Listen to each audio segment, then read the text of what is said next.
Assalamualaikum warahmatullahi wabarakatuh.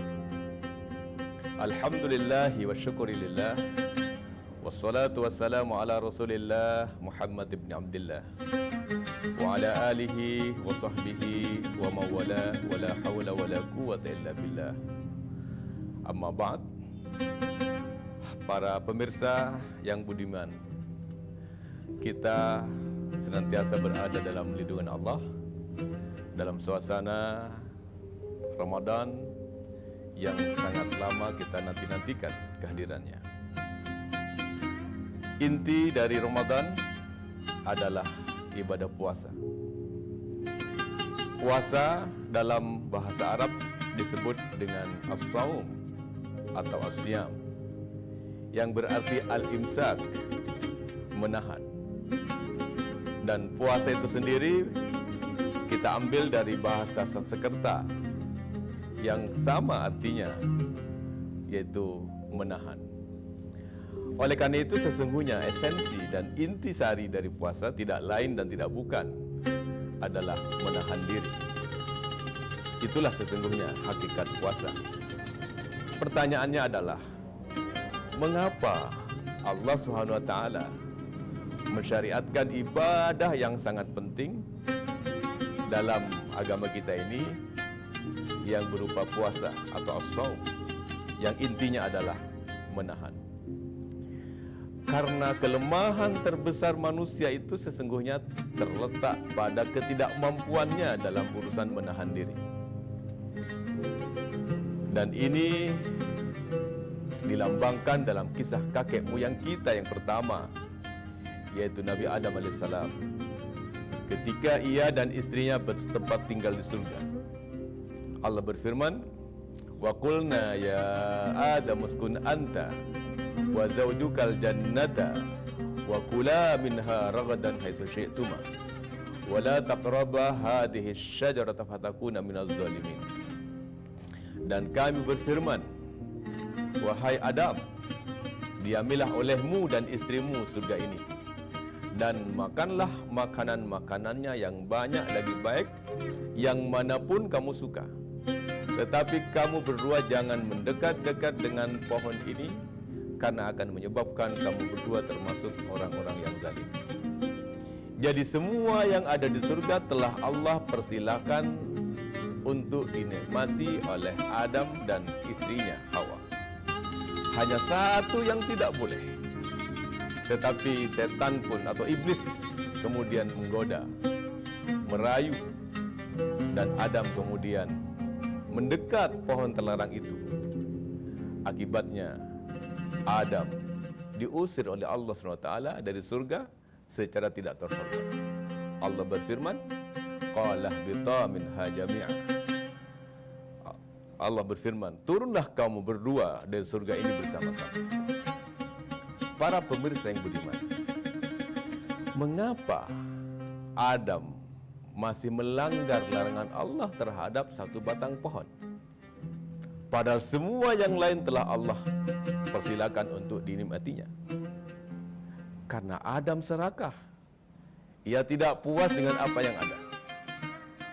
Oleh karena itu kemudian Adam melanggar larangan Allah terhadap satu batang pohon itu. Tetapi risikonya sangat luar biasa. Risikonya sangat buruk. Adam diusir oleh Allah Subhanahu wa taala. Dan kita semua adalah anak cucu Adam. Oleh karena itu kita semua memiliki potensi yang sama dengan kakek moyang kita itu, yaitu jatuh secara tidak terhormat dalam hidup ini kalau kita tidak mampu menahan diri. Siapapun yang tidak bisa menahan diri dalam hidup ini pasti jatuh. Itu rumusnya. Tidak pandang dia orang kaya atau miskin. Tidak pandang dia orang punya jabatan atau rakyat biasa. Tidak pandang dia orang terhormat atau orang biasa. Kalau tidak bisa menahan diri, pasti jatuh. Maka itulah sesungguhnya Allah SWT dengan perintah puasa yang diberikan kepada manusia agar manusia senantiasa berlatih untuk bisa menahan diri dalam hidupnya. Maka setelah berpuasa, kalau kita bisa memperkuat untuk bisa menahan diri terhadap dorongan keserakahan, maka sukseslah puasa kita. Tetapi apabila nanti selesai puasa, kita tidak bertambah kuat dalam urusan menahan diri, itu berarti telah gagallah puasa kita. Jadi ibadah yang sangat penting ini ternyata diberikan oleh Allah kepada kita agar manusia itu senantiasa berlatih untuk mengurangi sikap serakahnya di dalam hidupnya. Maka inti puasa bukanlah terletak pada rasa lapar dan dahaga yang dirasakan. Mungkin pada awal-awal kita berpuasa ini agak terasa lapar.